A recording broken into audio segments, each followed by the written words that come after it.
Greetings and salutations, comic book conversationalists. It is now time for another new comic book haul video.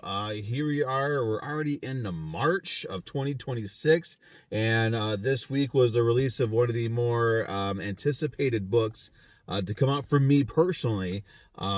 Cautiously optimistic for it. We'll get to it when we get to it. But here's all the other books that I picked up, and actually all of the books that I picked up this week at my local comic shop. Started off with a historic moment in comics and TV show and movie history. G.I. Joe number 20, the very first meeting of Duke and Optimus Prime. Now, assuming that this is taking place before the recent issue of the Transformers, where Prime relinquished control of the Matrix to Elita 1 and is no longer called Optimus Prime. He's just Optimus.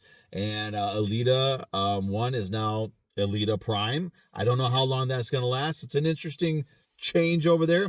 But this, I'm assuming, takes place before that because he's still Optimus Prime. And then it's a sweet-ass cover. So there we go. Moving on. From ID, we've got Starship Godzilla number 6, continuing the Mecha Godzilla versus Space Godzilla, apparently. Nice cover there. The only Marvel book that I picked up this week, and it's a facsimile reprint. This is Phoenix, The Untold Story. This goes with the Phoenix Saga, and apparently there was stuff that was changed, edited, censored, removed, whatever, and they put this out, so they're reprinting it. Should be a lot of fun. I vaguely remember the Phoenix Saga. Not much of an X-Men fan, so, you got to give me some slack there.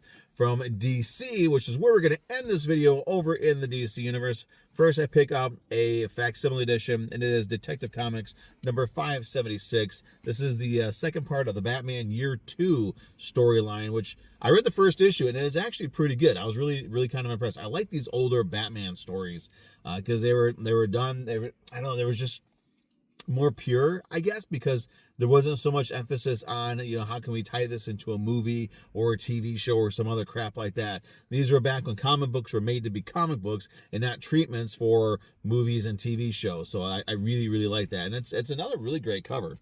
So there's that. And then the book that I've been looking forward to, but very, very nervous about,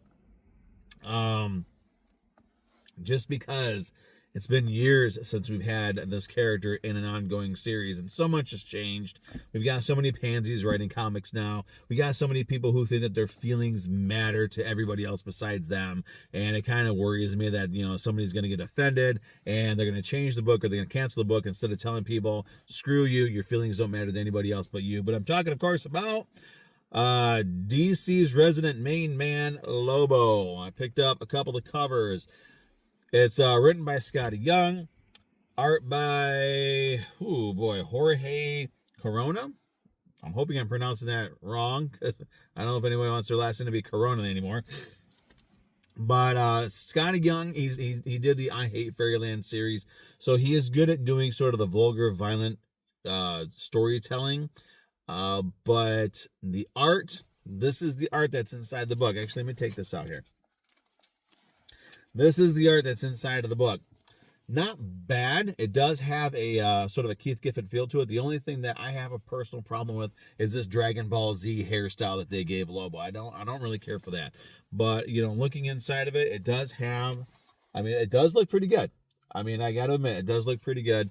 I read the first couple of pages. It does have the violence. It does have the gratuitous violence that we all know and love Lobo for. So I have hopes. I kind of put myself at ease, although I'm still, the art, you got to get rid of the Dragon Ball Z hairstyle because that doesn't work for Lobo.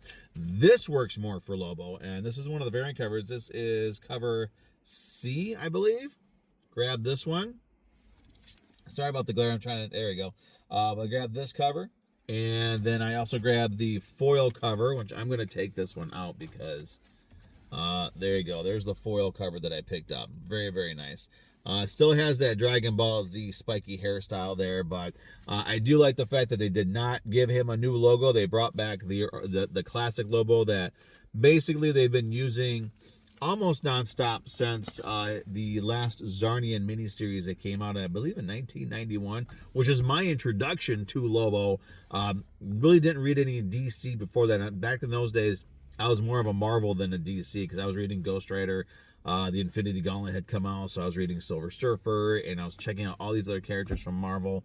And I remember there was a display, my local comic shop, Nostalgia Inc., downtown Jackson, Michigan. They had a display on the counter, and it had the first issue of Lobo the Last Zarnian. I love the cover with a close-up of Lobo's face where he's biting his lip and there's kind of a trickle of blood coming down. It was only 99 cents, so I figured, what the hell, why not? And I picked it up and just fell in love with the art, fell in love with the character. Just the crude crassness of the character is just so fun. And I'm hoping that we do get that version of Lobo back, because seems like in recent years, we haven't had true Lobo stories. We've had sort of a really watered down Pansy-esque version of him. So I want to get back to basics. The only thing that doesn't make any sense to me is Dog is in it, his bulldog companion, which back in his last ongoing series, I need to go back and double check on this, but it seems like he was hunting somebody who was able to jump bodies, and this person had jumped into Dog, and at that point Lobo was done with it, so he just stomped the crap out of this dog and killed it in order to just stop this guy from bouncing into bodies. He wound up killing the guy, if I remember right, but he stomped on the dog, stomped it into paste, and Dog wasn't seen again, and now he's just showing up in all these places. So I don't know how Dog is able to come back, or if that was like a clone of Dog or what. I hope I can find an explanation. If anybody out there knows, because I haven't been reading a whole lot of Lobo, because like I said, they don't write him the way I like him to be written, so I just ignore it until something comes along that I can get into. So if anybody out there knows how Dog is able to be back in the comic books, please let me know. I'd appreciate that. Other than that, those are the books that I picked up this week. Of course, Lobo, my main pick for the main band this week. Been very much looking forward to it. Love to see that logo again, and it's gonna be the first ongoing DC comic book that I'm reading since the last Lobo series ended in the late 90s, early 2000s, somewhere in there. I don't remember, but I think Lobo number 64 or something like that is when it ended. So there you go. That's it. I will see everybody next week. I hope everybody else had a great new comic book day, and also check out, it wasn't just Lobo that got a new series this week as well. Batwoman and Deathstroke the Terminator also got books from DC. I didn't pick those up. Those aren't characters I'm really that interested in, but everybody should know that they have new ongoing books as well. Definitely check those out if you're looking for them. Batwoman, a great look for her, and she's a pretty cool character. Deathstroke the Terminator, he's a classic character, so hopefully these books will have some followers, and will be able to last longer than 5 or 6 issues. That's kind of what I'm hoping for, kind of get back to basics with our comic books. But that's it. Again, hope everybody had a great new comic book day. I will see you all next week, hopefully with another new stack of books. We'll see you later. Bye.